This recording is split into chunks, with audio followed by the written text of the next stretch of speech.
Wednesday, May the 10th. Lake level is 929 3/4. It's been coming down, about 6 to 8 inches a day. Water temperature is anywhere from 63. And then later in the day you can find some 70-degree water. Fishing's really been fun the last week or so. Been catching them a lot of different ways, and it seems like certain areas have been a lot better for me. Most of the fish we've caught in the past week or so have been relatively shallow. I'm talking, 15 foot being about the deepest, up to about 2 foot.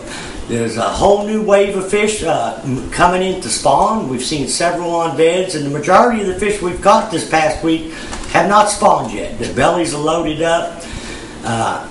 Some of them have been really shallow, starting to make beds, and some of them are still just kind of staging out on some points. But I think the spawn is far from over. We're probably going to have fish, spawning throughout the month, especially with the way the water temperature is. The good thing is now, as long as the lake doesn't drop too hard, too fast, a lot of these fish will have a real good spawn because there's so much cover in the water. And, the cover in the water and the stain is kind of the big deal. It seems like today, I actually put in down at State Park. I fished around there for a couple hours, and we caught several little knotheads, and we said to heck with that. We got out of there. We made a long run. But where I've been doing the best is from Kimberling City, either up towards Shell Knob or up towards the James River. And I think a lot of the reason those areas have been more productive, even though the water's more stained up there, it's actually a dirty, the water, they've been pulling so much water, the stain's moving down lake. But those areas have been stained for a week or so, or a week and a half. I think a lot of them fish have got used to it. They're moving up there shallower. I can get a more consistent bite. And most of the fish I'm catching up there have been largemouths and Kentuckys with a few smallmouths. If I'm down there by the dam, it seems like it's, majority of it's smallmouths. And down there in that clear water, I can catch a few.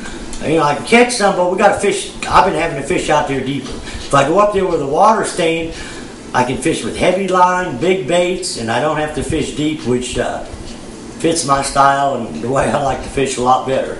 But the way I've been catching them up there is just a number of different ways. Been catching them good on a football jig, and what I've been trying to key on is the old bank line and a couple feet up where the old buckbrush was. So that would put it anywhere from, right now from 10 to 12, 13 foot deep. Been catching a lot of fish on a football jig. And I've been throwing a 5/8 and a 3/4 ounce. And I'm throwing several different colors, but the one that seems to be working the best, this is a pig sticker, but I think it's called a Missouri Craw. It's got a little bit of chartreuse in it. Trailers I've been using where that water's real stained. I've been using big trailers. This is a White River Lures, but also like a Strike King Denny Rage Craw will work good. Baby Brush Hog, but I'm using a lot bigger trailers than I normally would in the clear water. And we're getting hung up some, but actually what we're doing, we're working this jig over a lot of the top of the buckbrush. And as it's coming up over the brush and falling down in between some of it, that's where we're getting our bites. The good thing up there, most of the bites are pretty solid. It's not like the little Ned rig or a tube where it's a really light bite. When they hit that football jig, they've been biting it real good. Also been able to catch some out there just a little bit deeper on some of the main lake points. A lot of the fish are actually setting up. I know last week I was kind of complaining that they weren't on the current points and on the breaks. Well, finally I'm finding the fish set up on a lot, behind the points where the current's coming across the top. And I am able to catch them out there on a football jig, but also on a Strike King 6XD. Like a blue and white's working, citrus shad, and this one is a chartreuse sexy shad. Something with some white and chartreuse in it seems to be working the best, or even blue and white because the color of the water. The water's got about 3 foot of visibility up there. Another way we've been still catching them on a tube. A tube and a Ned rig's been catching them pretty good. If it gets real slick, you can't fish the tube with an open hook real good in the brush, but you can take a tube and rig it Texas style run it through the brush the same way I'm running a football jig. Another bait I've been running through that brush is a Texas rig brush hog or a Zoom 6-inch finesse worm, like a watermelon red. We're working good. And a lot of times what I'm doing is I'm dipping a little bit of the tail in chartreuse. I'm pegging my weight, throwing it on 1/4 ounce to 5/16 ounce weight. And I can also take and catch some fish flipping on a lot of these same main lake points. Seems like when you're flipping them bushes, anywhere from 6 to 12 foot bushes seems to be working the best, but there's so many of them. Where I'm having to key on is where I feel the current is coming over the tops of the points. But when you go to flipping, it seems like I haven't been doing it a lot, but I got to flip a lot of bushes to get some bites. I think if you kept the flipping stick in your hand all day, you'd be looking to get 6 to 8 bites. And I would probably throw the full-size brush hog instead of the small one if that's what I was going to do all day. Now, the tube I've been throwing is like a watermelon candy. I've been throwing it's a coffee tube. It's a Strike King. I think chompers will work fine. Like a Bass Pro XPS. There's a lot of different brands. I think that'll work fine. Seems like as long as it's got some salt in it. And on the same thing on the tube, I'm dipping it in chartreuse a little bit. Catching a lot of fish on wacky rig Senkos. And I kind of learned a little something today. I had a couple of hillbillies from Utah out today, and the one guy likes to throw a white Senko. He brought some of his own baits, which I thought would work fine, and it did. He caught several fish on it. Well, then his buddy was taking his old ones that were ripped in half, and he started putting them on a Ned rig, which I've fished a bunch of different colored Senkos on a Ned rig, but I've never fished a white. And this guy started killing them on it. I mean, he had several good quality smallmouths, a lot of 2 1/4, 2.5 pound Kentuckys. I mean, up there in them river arms, we're catching anywhere from 12 to 18 keepers a day when we get on the right stuff.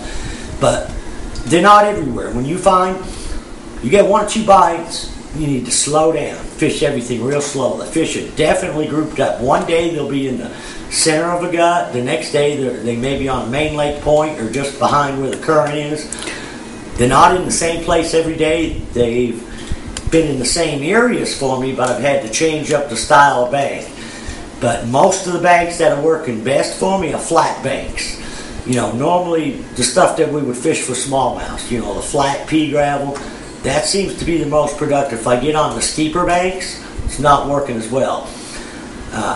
Back to people's yards. Today, we was on the picnic table pattern. It seemed like if we found a picnic table, had 2 3 foot of water on it, we could pitch the Senko, or the tube, or the brush hog up on the top of the picnic table, work it around it. And we caught a ton of fish doing that today around some of these campsites, around barbecue grills. Just little pieces of structure in that 6 to 10 foot of water. A lot of those fish are the ones that I think are moving up there to spawn.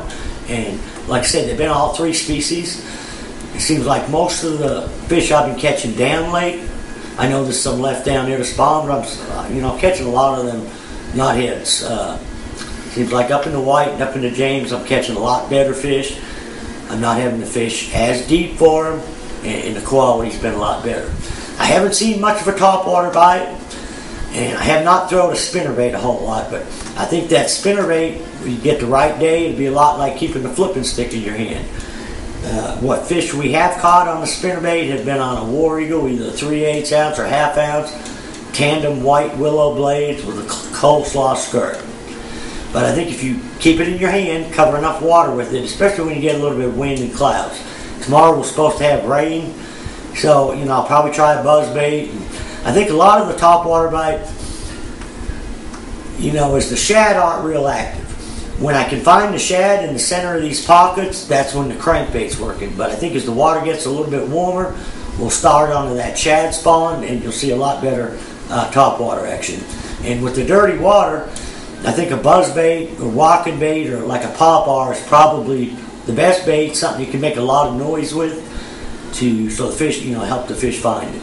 But, the fishing to me is kind of, the fish have gotten used to the high water and the dirty water. like I say, it's been better for me where it's been dirty for a week and a half or so. If I'm fishing the edge of the clear water, like down by the dam where it goes from clear to dirty, it seems like I'm really struggling. I either got to be in the gin clear, or I got to be 20, 25 miles up where it's been staying for the last week and a half or two. So until next week, good luck, good fishing.